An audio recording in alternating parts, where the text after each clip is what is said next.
좋아요, 구독 누르시면 부자 되실 거예요. 안녕하십니까. 돈을 향한 말조적 신경을 인정하라. 경제적 본능 윤진아 기자입니다. 비트코인으로 대표되는 암호화폐 얘기하고 있죠. 우리가 일부에서는 비트코인 투자 지금 해도 되나요? 라는 굉장히 이제 간절한 질문을 가지고 꾸려봤는데요. 그 답답한 마음과 궁금증을 우리가 일부에서 해소했다면 2부는 좀 더 내가 비트코인에 대해서 알고 싶다. 그리고 나는 좀 더 길게 보고 싶다. 그리고 뭘 어떻게 얼마나 바꾸는 거야? 라는 것에 대해서 궁금하신 분들이 집중을 하시면 좋을 것 같습니다. 오태민 건국대학교 정보통신대학원 겸임 교수님이십니다. 오태민 교수님 다시 한번 인사드리겠습니다. 안녕하세요. 안녕하세요. 우리가 지난 시간에 우와 트럼프 크립토 대통령이라고 불리던 자가 돼서 이렇게 많은 것들을 바꿀 것 같고 그래서 이게 실제로 어떤 전망이 되고 인상적이었던 거는 국가는 지능이 있어서 비트코인을 제도권 안으로 흡수시키는 계획을 착착착 진행 중이야 라는 말씀까지 해주셨거든요. 그러면은 이제 트럼프 외의 얘기, 비트코인 본연의 얘기를 좀 드리고 싶은데요. 비트코인이 트럼프 변수 외에도 반감기 같은 것 때문에 그래도 공급은 항상 제한돼 있잖아요. 그것 때문에 가격이 원래도 오를 예정이었다라는 얘기를 들었거든요. 해리스가 됐어도 그럼 오를까요? 그랬었죠. 그러니까 곡선이 달랐을 겁니다. 해리스가 됐으면 지금 아마 떨어졌을 거예요. 6만 달러 초반이나 5만 달러까지 밀렸을 거라고 생각을 합니다. 그래도 해가 바뀌면서 다시 그 이슈는 지나가고 원래대로 공급 충격이 오니까 이제 네. 크게 올라갈 거라고 봤던 거죠. 그러니까 아. 그러나 그것을 트럼프가 됨으로써 좀 앞으로 땡긴 거죠. 그래서 뭐 크게 결과값에는 영향이 없었을 것이다. 대통령 변수가. 하지만 트럼프가 가져올 엄청난 그 동력과 유인책이 더 큰 곡선을 만들 것 같다라는 건데요. 아까 우리 일부에서 얘기하실 때 근데 한번 조정이 올 거야. 왜냐하면은 10만 달러 이제 실현하는 사람들도 있을 거고 그리고 항상 비트코인은 한번 떨어지는 게 있잖아요. 그렇죠. 물론 과거만큼은 안 떨어지겠지만 충격은 엄청나잖아요. 잃는 사람 입장에서는. 그거는 매번 주기적으로 오는데 수익 실현 말고 비트코인의 어떤 성질 때문에 이렇게 떨어지는 건가요? 좋은 질문입니다. 비트코인을 아직도 횡재한 사람들이 많죠.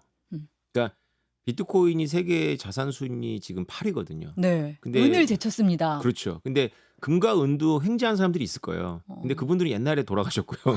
아니, 정말 횡재한 사람 있을까요? 너무 완만하던데. 그렇죠. 그러니까 옛날에 있었죠. 1000년 전, 2000년 전에. 네. 네. 그리고 뭐 다른 자산들은 이제 주식인데 뭐 애플의 주식이라든가 구글의 주식인데 이분들도 뭐 횡재한 분들이 있지만 그분들은 본인이 그거를 빨리 처분해 갖고 빨리 실현하겠다는 의지는 별로 없죠. 이미 그거를 이제 현금과 비슷하게 생각을 하고 있는데 비트코인은 독특한 자산입니다. 세계 10위 안에 있는 자산임에도 불구하고 존폐 여부가 늘 의심스러운 자산입니다. 그렇습니다. 제가 만약에 길에 가서 삼성전자가 없어질 것 같아 5년 안에 비트코인이 없어질 것 같아라고 물어보면 일반적인 사람들은 비트코인을 선택할 거예요. 근데 삼성전자보다 4배 정도 가치가 있는 자산이거든요. 현재 시총 규모로 따지면 훨씬 심하죠. 그런데 삼성전자 없어질 거라는 생각 잘 안 하는데 비트코인 없어질 거라는 생각을 하잖아요. 그렇네요. 그래서 비트코인이 하락을 하면 이게 악순환에 들어갑니다. 그래서 갑자기 공포감이 엄습을 하죠. 언제 없을지 모르니까 빨리 탈출해야 되겠다는 생각을 막 하게 됩니다. 그러면 뚝 떨어질 때는 원래 어디에나 있는 조정을 좀 그런 공포심 때문에 세게 받는다라고 이해하면 돼요? 엄청나게 세게 받습니다. 그것도 굉장히 짧은 순간에 한 일주일 동안 아주 강력한 공포가 지배를 하죠. 제가 이런 얘기를 많이 들어도 막상 거기에 이렇게 투자를 하고 있으면 이거는 공포 패닉이야. 아니 패닉셀이야라고 생각이 잘 안 되더라고요. 휩쓸려 가더라고요. 되게 많은 투자자들을 보셨을 거 아니에요. 그럼요. 굳건하게 버티는 사람은 10명 중에 몇 명 정도입니까? 10명으로 하면 안 되고요. 한 100명 중에 1명 그래요? 정도입니다. 100명 중에 1명 네. 정도예요. 왜냐하면 막 미디어로부터 시작해갖고 막 네. 저주를 쏟아냅니다. 가격이 떨어질 때는 또. 미디어를 약간 미워하시겠어요. 왜냐면 또 오를 때는 또 미디어에서 비트코인 이게 뭐야? 비트코인 대단하네. 그러면서 확 관심을 몰았다가 제도권이 아니라는 이유로 또 떨어지면 엄청 저주를 쏟잖아요. CBS는 아니죠. CBS는 작년에 저를 불러서 되게 좋을 때 일찌감치 저희는 알아봤거든요. 네, 미래에 네. 이거는 되게 중요한 정보이자 자산이다. 그때 샀어야 돼요. 여러분 그때부터 보셨으면은 지금 아닙니다. 투자는 본인이 한다. 항상 기억해 주시고요. 그래서 길게 보고 버티는 분들을 위해서 지금 다 이제 일부와는 달리 2-3부는 이제 얘기를 하려고 하는데요. 길게 본다는 것의 의미는 비트코인의 내재적 속성에 좀 더 집중해서 이것이 결국 어떻게 될 것인가에 관심을 기울이시는 분들일 텐데요. 그런데도 여전히 이제 "살찐 돼지는 결국 도축된다."라는 표현을 누가 썼던데 부자 아빠. 이 부자 아빠가 요즘에는 자꾸 거짓말하는 아빠로 약간 조금 조롱을 당하시기도 하시던데 그럼에도 불구하고 여전히 이제 목소리에 힘이 있어요. "살찐 돼지는 결국 도축된다." 뭐 이런 얘기도 나오고 그러는데 하단 어디까지 확 내려갈지 혹시 예상하신 거 있으세요? 어 도축을 당할 수도 있잖아요. 이 가격에서 더 내려갈 가능성이 별로 없죠. 이 아. 가격은 이미 다져진 가격이라고 저는 보여져요. 우리 일부에서 말했듯이 "떨어져도 이 가격으로 올 거야." 이 예, 밑으로는 안 그렇죠. 가는 예, 거예요? 예. 이 가격에서 이제 그러니까 10만 달러에서는 조정을 한번 받을 것 같아요. 네. 그러니까 10만 달러는 쉽게 못 넘는다. 일부에서도 말씀드렸지만. 근데 이 가격은 상당히 좋은 가격입니다. 예. 제가 보기에는. 왜냐하면 우리가 추세선을 보면 이미 3년 전에 이 가격보다 약간 낮았거든요. 네. 8천만 원에서 꺾였잖아요. 그리고 3천만 원대에서 오래 있었고. 네. 그래서 지금은 대부분이 아주 크게 못 벌었죠. 왜냐하면 8천만 원에 사서 가지고 2년 반을 기다리신 분들이 지금 조금 번 거죠. 그렇네요. 그러고 보니까. 근데 물론 비트코인으로 횡재했다는 얘기 사람들이 도시전설처럼 많이 들었지만 지금부터는 제도권 안에 편입된 이상 이 정도면 트럼프 재선 정도면 제도권이라고 저는 불러도 된다고 생각하거든요. 근데 뭐 다른 분들 생각은 다르겠지만 교수님은 제도권 안에 상당 부분 편입될 가능성이 있다고 보시는 거죠. 이미 많이들 들어왔어요. ETF를 예, 비롯해서. 많이들 들어왔고 그리고 제도권에서 나오는 페이퍼들이 심상치가 않습니다. 예. 그렇다면 제도권에 편입된 이상 과거의 도시전설 같던 비트코인으로 벼락부자 됐다 이거는 이제 기대하기는 어려울 것이다라는 얘기를 하는 게 맞을까요? 만약에 3년 안에 큰 돈을 벌고 싶으면 비트코인은 아닐 거예요. 다른 알트로 가야죠. 왜냐하면 3년 동안 다른 알트는 뭐 잘만 고르면 10배 이상 혹은 뭐 100배까지도 볼 수 있거든요. 하지만 리스크도 상당하잖아요. 그렇죠. 100배 잃을 수도 있는 거잖아요. 다 없어질 수도 있어요. 근데 비트코인이 3년 안에 10배가 가고 뭐 100배는 절대 안 갈 거고요. 덩치가 있으니까. 그렇죠. 예.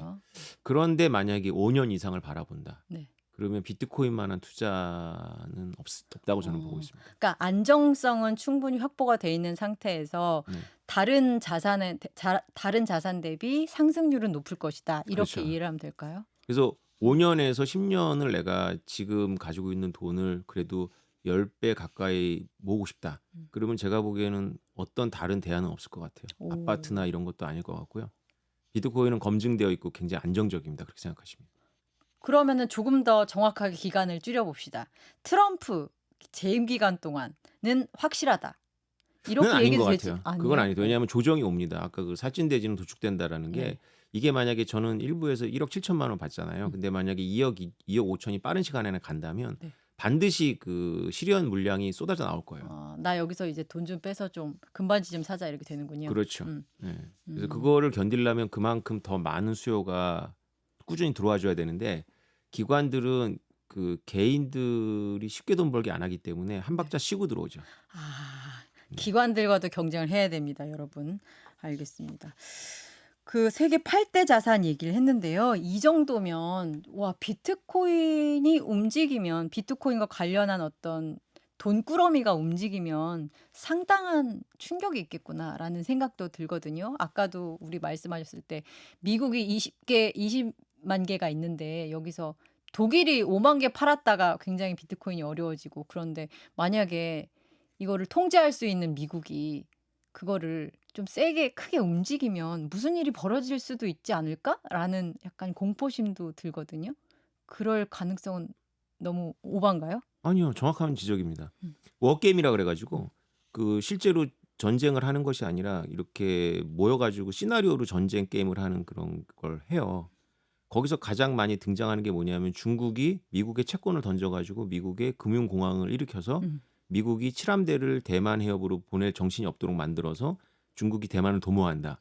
뭐 이게 중국의 시나리오가 아니라 미국 국방성의 시나리오입니다. 그래서 자기네들끼리 이걸 하는데 비트코인 여태까지 제도권에 못 들어온 유일한 이유가 바로 그거예요. 미국의 이제 국가 안보를 중시 여기는 세력이 계속해서 비트코인은 중국인이나 중국 정보가 많이 갖고 있기 때문에 우리가 이거를 제도권 안으로 끌어당겨서 우리나라 사람들의 퇴직연금이나 기관자금이 들어가 있을 때 중국 정부나 중국인들이 이거를 버렸을 때 네. 우리가 충격이 너무 크다. 음. 그래서 이 비트코인 ETF가 10년 동안 지연된 거거든요. 음. 근데 어느 순간에 판단을 한 거예요. 중국 정부는 별로 안 갖고 있고 중국인들이 중국 정부의 뜻대로 움직일 것 같지 않고 그리고 이미 많이 분산돼서 미국도 많이 갖고 있다. 그러면 이제는 공격적으로 미국에 모으자. 아하. 그래서 이거는 최선의 방어는 최선의 공격이다. 미국은 그렇게 할 수 있지만 다른 나라는 미국을 비트코인 가지고 공격할 수 없도록 만들자.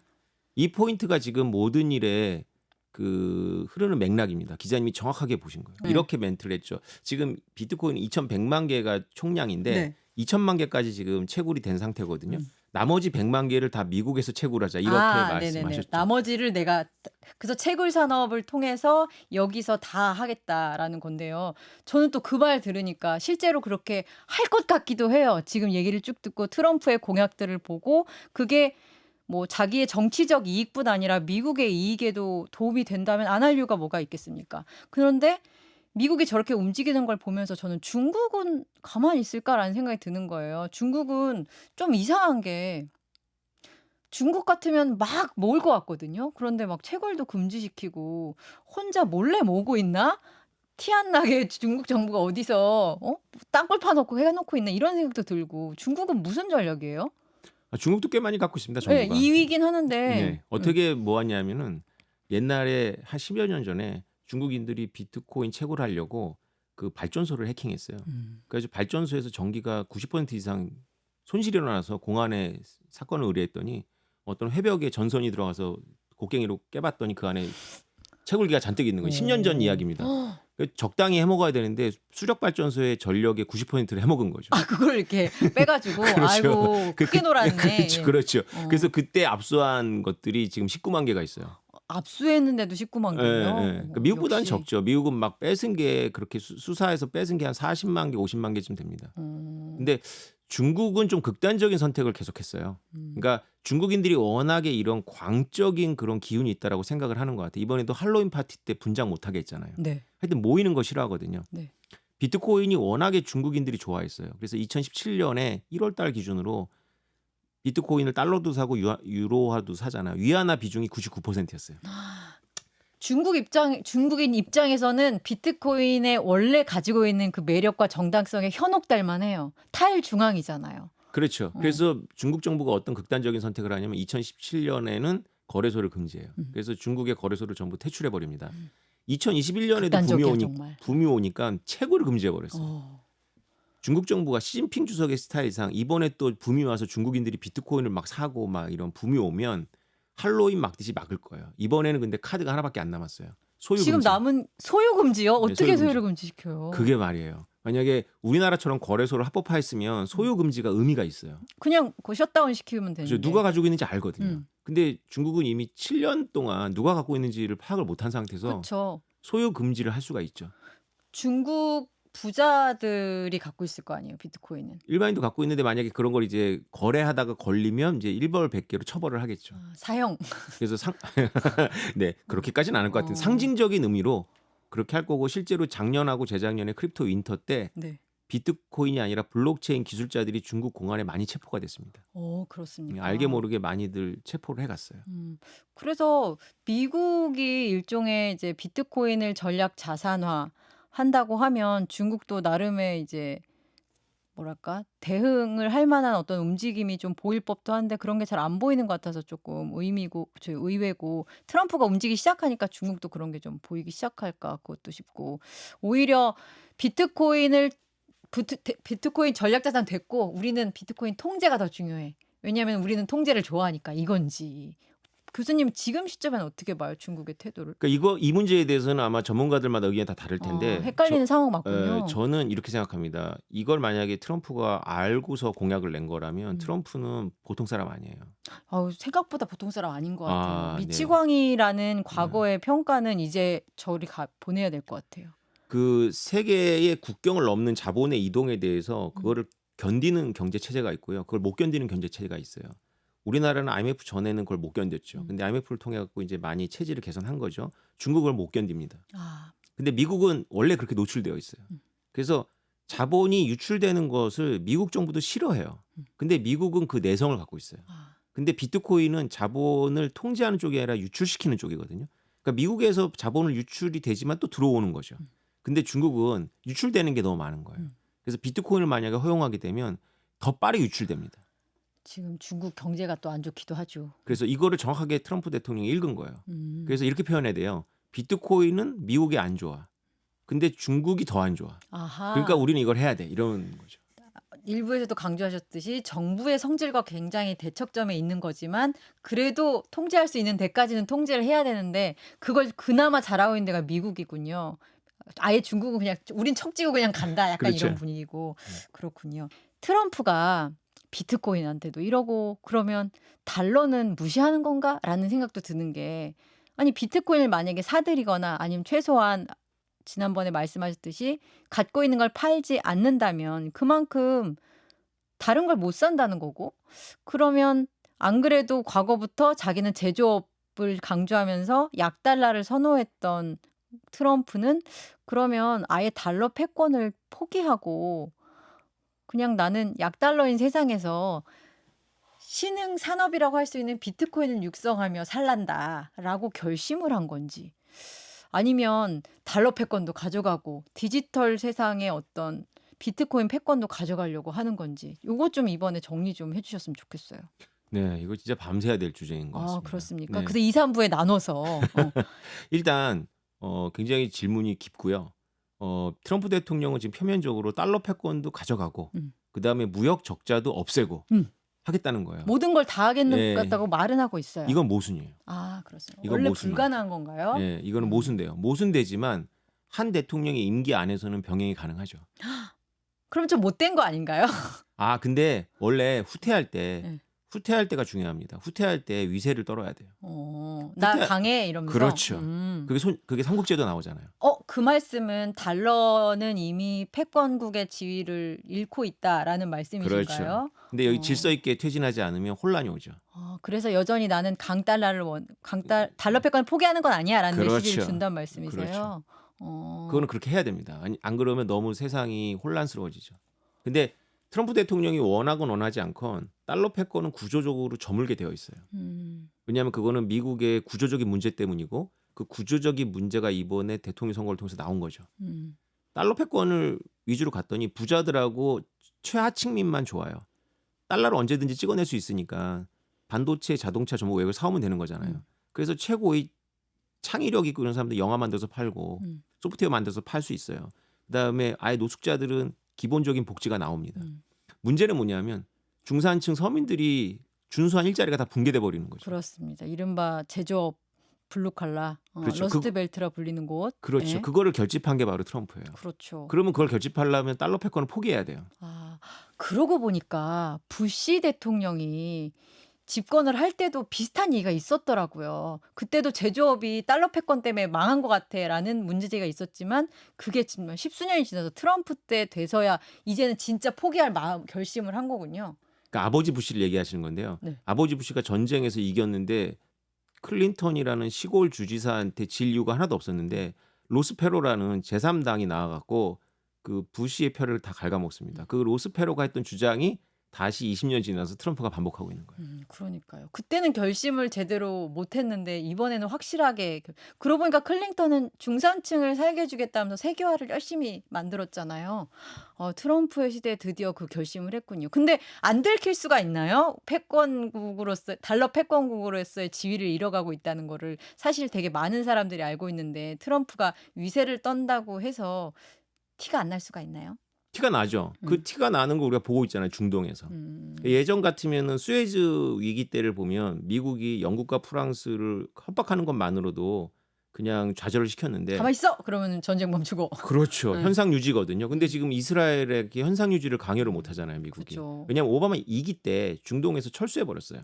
그렇네요. 그래서 인도양에는 지금 미군이 상주하지 않는 거죠. 인도양에서 미국의 태조가 확실하니까 네다냐후나 빈살만 같이 눈 빠른 사람들은 이해를 한 거예요. 그러니까 이때다. 빈살만도 페트로달러 안 한다고 뻥치기도 하고 네다냐후도 오히려 갑의 입장에서 미국 대선을 좌지우지하려고 어떤 액션을 취하기도 하잖아요. 네. 그 정도에는 차이가 있지만 그러니까 안 들킬 수가 없죠. 네. 그럼에도 불구하고 그걸 공식화하는 건 좀 다른 문제죠. 예를 들면 우리나라 경제가 되게 어려워요. 그럼 우리가 다 들키죠. 주식시장이나 이런데. 근데 재무부 장관이 나와갖고 우리나라 경제 어렵습니다라고 얘기하는 것과 다르죠. 아, 그렇군요. 펀더멘탈은 강해. 뭐 이렇게 얘기해야 되잖아요. 그렇죠. 아, 저희는 그걸 욕하기도 하지만 아직 현실을 못 읽나 그게 아니라 그게 꼭 또 메시지가 될 수가 있으니까. 그러면서 저는 달러 패권을 유지하고자 하는 의지 자체가 없는 건가라고 여쭤보려고 그랬는데 현실을 읽고 있지만 거기서 이제 완전히 이제 혼란스러워지는 상황을 좀 막기 위해서 일종의 연착륙을 위한 작업이다. 그러면 디지털 화폐 얘기가 있잖아요. 그러니까 이거는 그 중앙은행에서 발행하는 디지털 달러. 우리 한국은행도 막 시도하고 있습니다. 이거를 통해서 달러 패권을 유지하겠다라는 계획도 되게 많이 나왔었거든요. 그거는 어떻게 되는 거예요? 그것도 아까 말씀하신 우리가 패권국의 지위를 잃고 있지만 마지막까지 최선을 다하겠어. 이런 일환인가요? 아니면 뭘까요? 둘로 나눠야 돼요. 디지털 달러는 하나가 중앙은행이 발행하는 CBDC를 음. 말합니다. 트럼프는 반대예요. 네. 반대하는 이유는 경제랑 무관해요. 경제랑 무관한 거였어요. 반대하는 이유는 인권의 문제예요. 인권? 예, 네. 그러니까 개인의 자유, 어. 프라이버시. 어. 그러니까 아까 일부에서 다뤘지만 그 익명성 코인이 반대 쪽의 극단이라면 CBDC는 이쪽의 극단이에요. 그렇죠. 완전히 통제되는 거. 재무부가 모든 걸 들여다보겠죠. 그렇죠. 모든 걸 들여다보는 게 중요한 게 아니고요. 그 어떤 돈을 줬는데 그 돈을 썩게 할 수 있어요. 동결! 그렇죠. 어느 아. 기간 동안 안 쓰면 마이너스 이자를 매기는 겁니다. 우리가 코로나 때 경험했죠. 지역화폐로. 네. 또 하나는 뭐냐면 용처까지 지정할 수가 있어요. 이 돈은 여기만 써야 돼. 혹은 여기는 불능시킬 수가 있죠. 지금 나라 차원에서 조선업을 발전시켜야 되니까 조선업에만 써. 막 이럴 수도 있겠다. 그렇죠. 학생들이 갖고 있는 돈은 무슨 뭐 책 사는 데만 써. 그 돈이 어디 콜라를 사 먹어? 그렇죠. 이러면서. 그 돈이 갑자기 문화상품권 돼버리는 거죠. 그렇군요. 통제가 다 되는 거예요. 통제가. 그리고 케인지안 경제학자들은 너무 좋아할 일이죠. 왜냐하면 이창용 한국은행 총재도 우리나라는 이미 다 디지털 머니이기 때문에 우리가 온라인 뱅킹 다 디지털 머니잖아. 할 이유가 없는데 CBDC 한다면 그 이유는 프로그램이 되기 때문이야. 이게 의미심장하죠. 케인지안의 정책을 국가비도 안 지고 할 수 있는 거예요. 그렇군요. 돈을 써라. 안 그러면 썩게 만든다. 이 프로그램이 가능하거든요. 나의 돈을 국가의 의도에 맞춰서 쓸 수 있게끔 하는 어떤 시스템이군요. 네. 그래서 아까 말씀하셨듯이 그 아예 공화당 강령에 넣었더라고요. 아까도 잠깐 저희 화면에 비춰졌지만 강령에 우리 그거 안 할 거야라고 그렇죠. 넣었더라고요.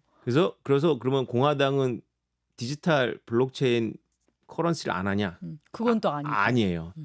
폴 라이언이라고 트럼프 1기 때에 잠시 공화당 하원 의장을 했던 그 중요한 사람입니다. 이 사람이 작년인가 올해 초에 스테이블 코인을 통해서 미국의 문제를 해결할 수 있다. 이렇게 얘기를 했어요. 이건 알고 한 얘기입니다.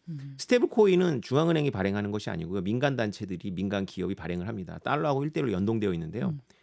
이 스테이블 코인을 어떻게 만드냐면 토큰을 발행해서 파는데 1달러를 받고 파는 거예요. 그리고 그 토큰을 갖고 오면 1달러로 교환해 주는 거예요.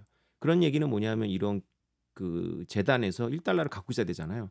일부만 갖고 있으면 돼요. 한꺼번에 와서 토큰을 바꾸지 않으니까. 근본이제 같은 건가요? 그러니까 나머지는 뭐 하냐면 미국 국채를 사고 있어요. 왜냐면 이자를 주잖아요. 폴 라이언이 정확하게 본 겁니다. 스테이블 코인을 쭉 이렇게 확산을 시키면 미국 국채에 대한 수요가 장기 국채에 대한 수요가 급격히 올라가요. 그러겠네요. 미국 장기 국채 수요가 줄어들었거든요. 그 왜 그러냐면 중국이 안 사주고 있어요. 네. 근데 여태까지 달러 기축 시스템에서는 외국 국가들이 달러의 중요한 소비자였는데 사줘야지 그 달러 패권이 유지가 되죠. 그렇죠. 근데 스테이블 코인을 달러를 만들어 버리면 이게 이런 얘기가 됩니다. 전 세계의 인민들이 달러의 소유자가 되는 거예요. 그럼 미국은 장기 국채를 발행할 수 있는 여력이 또 확 증가하는 거예요. 그럼 재정 또 팍팍 쓰고. 그렇죠. 정말 머리 좋은 사람들 많아요. 그렇죠. 그래서 미국 대통령은 이걸 알고 있는 것 같아요. 그래서 달러 패권하고 USDT를 통한 달러 패권과 그다음 무역 적자를 완화하면서 그 내수를 강화하는, 그러니까 제조업을 강화하는 게 양립 가능해요. 당분간은. 네. 트럼프 재임 기간 동안 가능해요? 그보다 오래 갈 걸요. 만약에 진짜로 전 세계 국민들이 자기 나라 돈을 안 쓰고 USDT라는 걸 통해서 달러를 소비하게 되면 국가들이 간접적으로 소유했던 것보다 수요처는 확 늘어나죠. 그 디지털 달러라고 불리는. 네. 그리고 달러잖아요, 일단. 그렇죠. 그러면은 오히려 뭐랄까 자국 화폐에 대한 믿음이 없는 데는 더더욱 수요가 있을 것도 같습니다. 근데 그래서 하지 못할 거예요. 왜냐하면 이렇게 하면 각국의 정부들에서 곡소리가 나죠. 그렇네요. 또 그런 변수가 있겠네요. 네. 그래서 어, 패치워크일 거예요. 어, 하지도 않고 안 하지도 않는. 지금 블록체인 딱 그렇잖아요. 그렇네요. 예, 그게 공존이 좀 되는 거죠. 그 시기가 트럼프 재임 기간보다 더 긴 예. 시간이 과도기로 예. 있을 것이고 그 다음에 우리나라에서 디지털 달러가 그렇게 지배하는 상황을 용납할 수 없어라고 국가들이 기본적으로 생각하겠지만 어떤 국가들은 등 떠밀려서 더 이상 내가 통제가 불가능해 하는 수준에 이르는 국가들도 있을 수 있을 것 같아요. 그렇죠. 우리가 멀쩡하게 통화주권이라고 하거든요. 음. 2차 세대 이후에 만들어진 질서에서는 통화주권이 되게 중요한 개념이에요. 그래서 각국이 전 세계가 100개 국가가 넘으니까 100개 이상의 통화가 있는 거잖아요. 음. 그런데 만약에 USDT 같은 디지털 달러가 이제 퍼져나가면 그중에 거의 80~90%의 국가는 통화주권을 뺏기죠. 왜냐하면 80~90%. 왜냐하면 네. 그들이 재정 정책이나 통화 정책을 자국 국민들을 위해서 쓴다고 했지만 제대로 잘 쓰고 있는 나라는 많지 않거든요. 그렇죠. 인플레이션 엄청 많고 네. 가끔씩 인플레이션으로 세금 뜯고 뭐 이렇게 해버리니까 아르헨티나 국민이라면 그냥 괜찮을 때 인플레이션이 20%거든요. 매년 20%씩 자기가 가지고 있는 이 저축이 없어지는데 그래서 달러를 항아리에다가 묻어서 마당에다 묻어요. 종이 달러를. 어머 어떡해. 근데 블록체인 디지털 달러가 있으면 그럴 필요 없네요. 그럴 필요가 없잖아요. 그래서 루나 때 음. 아르헨티나 사람들이 루나를 많이 샀어요. 오히려 피해를 많이 봤죠. 그게 안전하다고 생각했다가 네. 그렇군요. 달러 패권과 새롭게 등장할 디지털 화폐 그리고 비트코인의 관계까지를 다루려면 한 번 더 해야 될 것 같아서요. 2부는 여기서 마무리하고 3부에서 마저 뵙겠습니다. 네, 감사합니다. 감사합니다.